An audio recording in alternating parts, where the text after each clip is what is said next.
watching Lubed for November the 16th, 2023. This is episode 14 of season 3, and we are starting to smile again in oil country.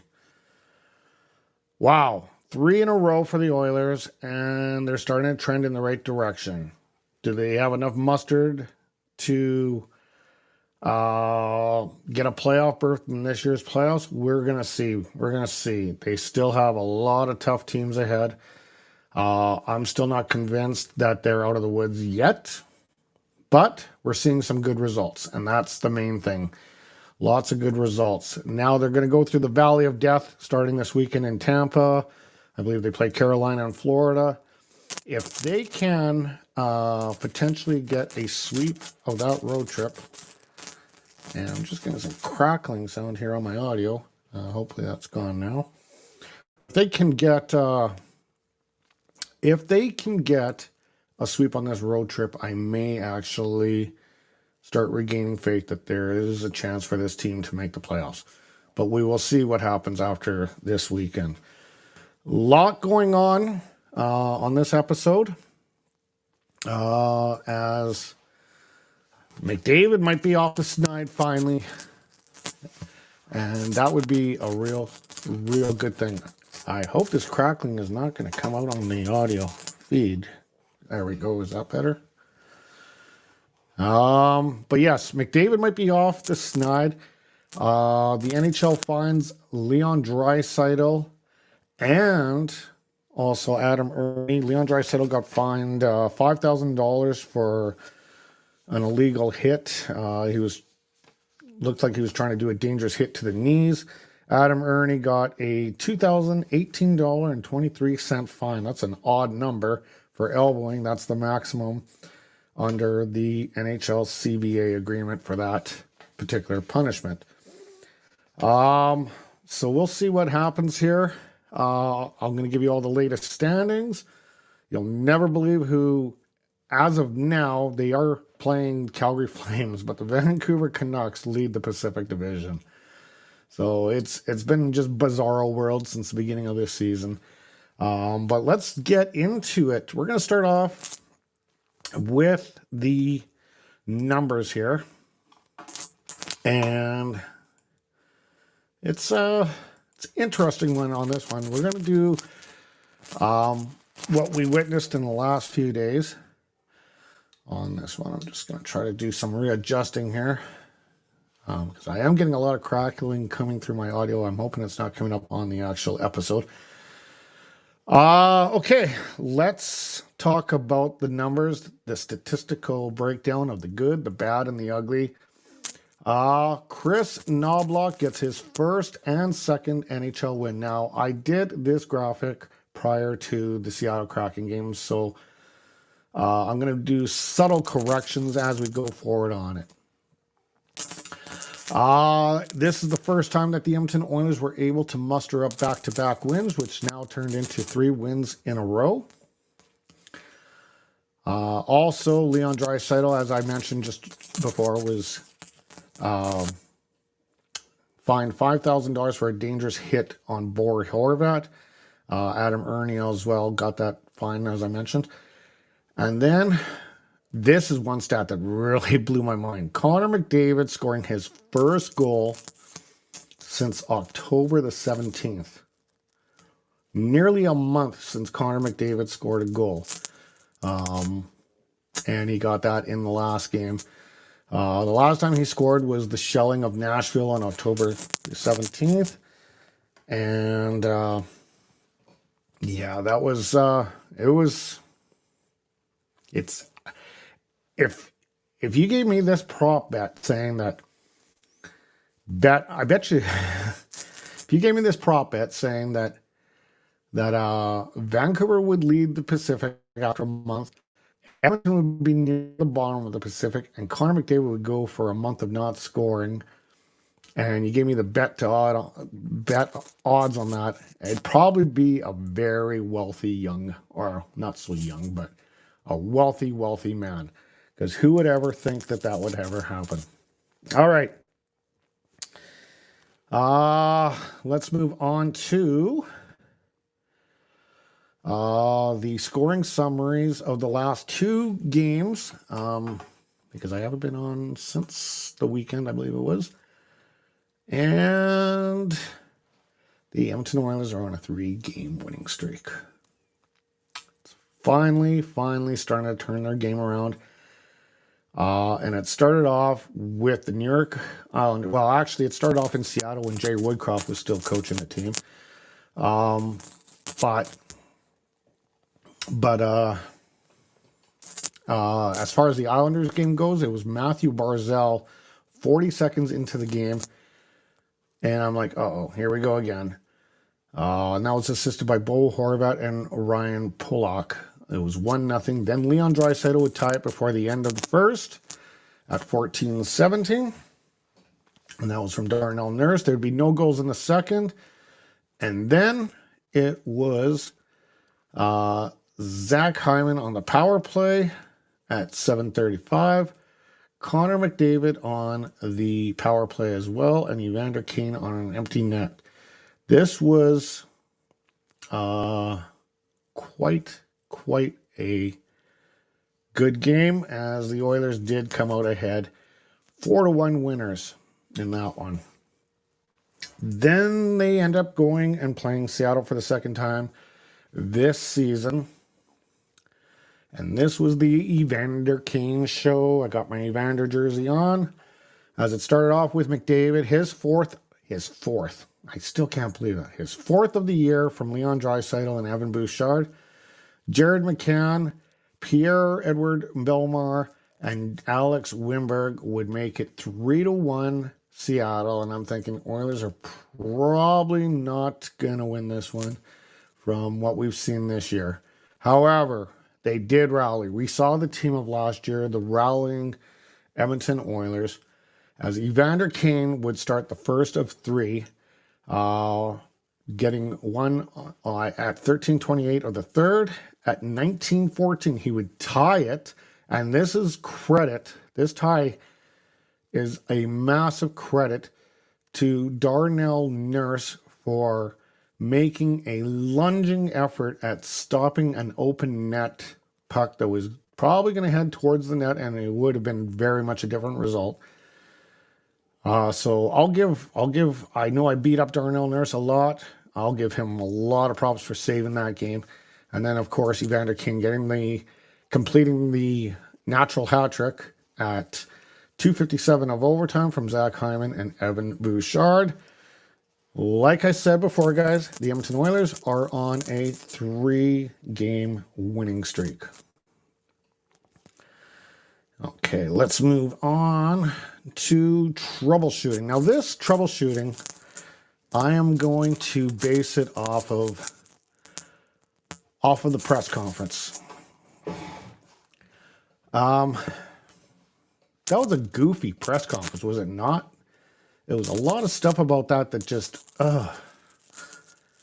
you left that press conference, and that's right. When I came on about an hour before the press conference started. But when you went on for this press conference, you were thinking, like, I left that press conference with more questions than answers. Anyway, it's just the way everything went down. So the first thing I really noticed was Holland and Jackson out of sync with each other. There was a question asked, and I believe it was Ryan Richard. Ryan Richard asked the question, something along the lines, did they inform the team of something or the other that this was going to happen? I don't know exactly what the question was, but it was basically Holland agreed yes, and then right after that, Jackson was saying, no, we never spoke to the team. And that I thought was very odd. Paul Coffey didn't even want the job. I thought that was like, okay, let's hire a guy that doesn't even really want to do it. I thought that was extremely very, very odd. Holland answers a question that was directed to Knobloch. And now I know Knobloch just got in there and things were, kind of rushing. He came in from Hartford. There was just a big panic to get him into Edmonton, get the press conference in. But he was asked the question along the lines of if the same coaching staff is staying intact. And right away, Holland kind of intervened. Yep, the whole team is staying intact, and answered the question for him. So I thought that was kind of off. That I don't really want to beat up too much, because I do know that their time frames were, like, it was a rush to get him in, and they probably couldn't prepare as good as they would have liked to for this meeting. And there's definitely a lack of preparedness in this. And then last but not least, this is very odd, but how can you have a defensive coach that is a special advisor to the owner? This is one of those things that I don't know if they should have this, because what is he going to do? He's going to hear all the stuff that's going on in the locker room, stuff that the team is talking about, or is everyone going to just kind of be on their tippy toes when Paul Coffey's in the room? And then the coach, does the coach actually have, more authority than Paul Coffey, because Paul Coffey is actually a special advisor to the owner? This could be interesting how that relationship is going to work out. But that's what happened. That's what took place. And we will go on to the next slide here, as the Edmonton Oilers are set to take on the Tampa Bay Lightning. And basically go on their road swing, on the Eastern road swing, to take on, I believe, Carolina's in that mix. I believe Florida Panthers are going to be in there. But anyway, let's go through the numbers. As when it comes to goals, Edmonton is 24th in the league with 2.87. Meanwhile, Tampa is 14th in the league at 3.31. When it comes to shots on goal, Edmonton is 5th in the league at 33.8. Tampa is 21st in the league at 30.1. Power play percentage, Edmonton is 7th in the league at 25%. Meanwhile, the Tampa Bay Lightning, they are sitting in 4th at 30.2. Face-off percentage, Edmonton is 16th in the league at 50.5%. Meanwhile, Tampa is 4th in the league at 54.4. Shot percentage, Edmonton is tied for 27th in the league at 8.5. Meanwhile, the Tampa Bay Lightning are tied for 10th at 11. Defensive stats, Tampa Bay, when it comes to goals allowed, or Edmonton, when it comes to goals allowed, are 28th in the league, allowing 3.67 goals per game. Meanwhile, the Lightning are 29th in the league at 3.69. So Tampa is really struggling. One of the main reasons is they don't have Vasilevsky, as he's been on the injury reserve and he's going to be out for a while still. Shots on goal. The Edmonton Oilers are 9th in the league, averaging 29.5. Meanwhile, Tampa Bay, 27th. So they're stingy. They are defensively stingy, only averaging 32.9. When it comes to, what is that? Penalty minutes, Edmonton averages 10.9 penalty minutes per game, sitting at 20th. Tampa Bay is 11th at 9.6. When it comes to the goaltenders, it looks like it's going to be Skinner and Johansson. Very similar numbers. Skinner has a 323 goals against average and an 880 save percentage. Meanwhile, Johansson has a 347 and a 896 save percentage. So yes, that will be the next one coming up for the Oilers, as they will play the Tampa Bay Lightning Saturday morning at Amalie Arena. Now, it's a 1 p.m. start time for me here in BC, so that means 2 o'clock for you guys in Alberta. And I'll be tuning in for that one and watching it very, very, very closely and seeing if the Oilers can continue their winning ways, which I think we're starting to breathe a little bit more easier. I still don't think they're out of the woods yet. There's too many good teams in front of them. Boston. They played pretty much all their games with Vancouver, but they still got to play Vegas. There's still a lot of tough games in front of them, so I don't think they're out of the woods yet. I am going to start feeling a little bit better if they can actually go through this Eastern road swing. And maybe. But I still, as of now, I'm still sticking to my word that they probably will miss the playoffs, barring a massive road or a massive streak. So we'll see. But I like what they're doing. I do like what they're doing. I'm not complaining on what they're doing. Okay. All right, so here's your standings. Yep, guys, your eyesight is fine. Vancouver Canucks currently sit at the top of the Pacific Division with 25 points. They are actually ahead of the Vegas Golden Knights. They are playing right now, and last I saw, Calgary was leading, so I don't know how that's all going to play out tonight. They may actually fall back to second. But yeah, like I said, man, if I was a betting man and you told me that Vancouver would be at the top, Edmonton would be at the cellar, and that Connor McDavid would go nearly a month before scoring his, third goal, I believe it was, I tell you, you're on glue. So anyway, Vancouver, 25, Vegas, 25, Los Angeles, 19, Anaheim, 19, Seattle with 14, Calgary with 12, Edmonton with 11, and San Jose Sharks sit at the bottom of the Pacific with 5. Okay, guys, I think that's pretty much all I got for today, for this particular episode.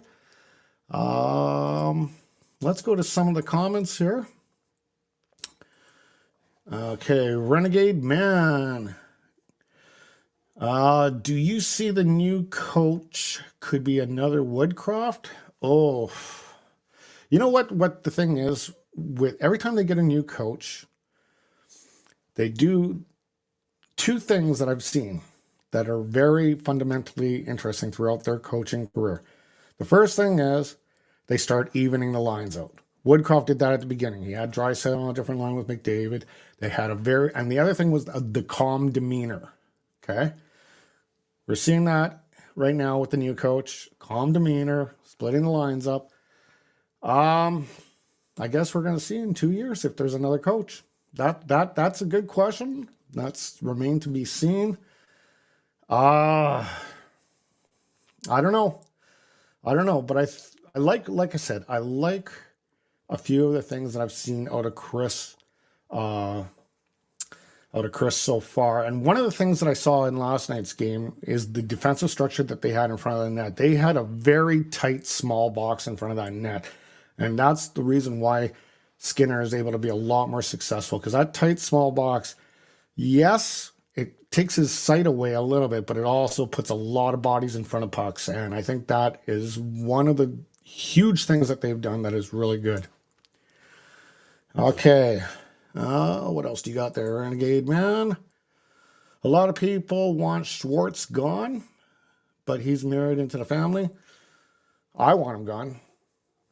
I definitely want him gone. We've had goaltending issues since Koskinen. When was our last good goaltender? Like, really, think about that. When was our last good goaltender? Wasn't it, would it be like Curtis Joseph? Like, how long back was it? No, I guess Talbot was okay. I don't know. But yeah, no, I'm not a big fan of Justin Schwartz.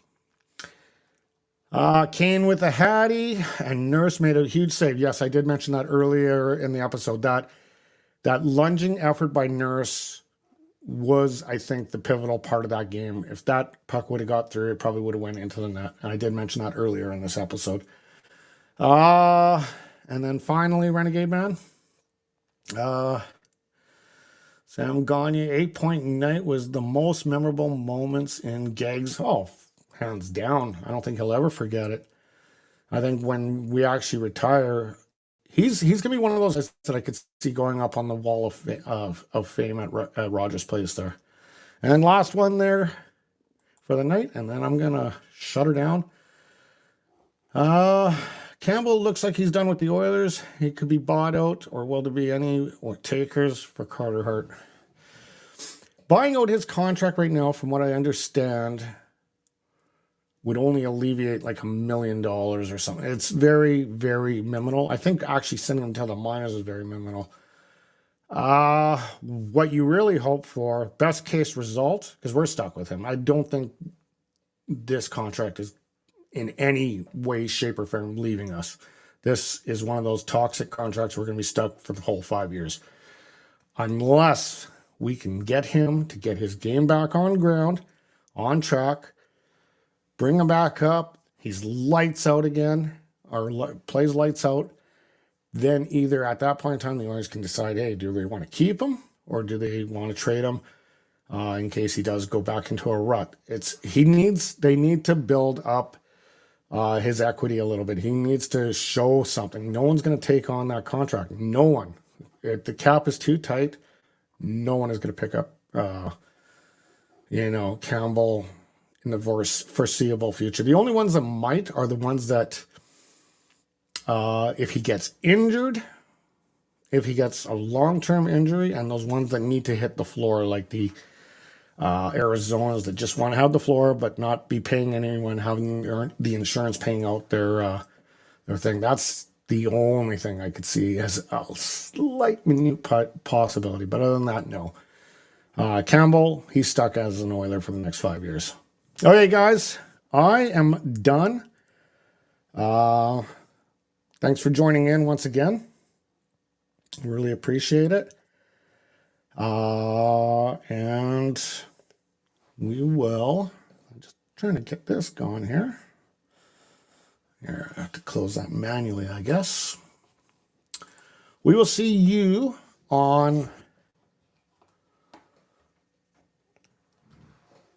I don't know how the weekend is going to work out. I'm going to try to do an episode with Sammy on NHL Aftermath, but we will do an episode sometime this weekend. It could be an early Sunday episode, possibly a Saturday episode. I still got to work out the time frames. I do apologize for coming on so late today. A lot of stuff going on, so I did have to kind of bump it up by 2 hours. But yeah, we will see you sometime this weekend for the. It'll be after the Tampa game, obviously. And enjoy the Tampa game, and let's hope the Oilers continue this run. As always, guys, stay healthy, stay happy, stay hydrated. We'll see you soon.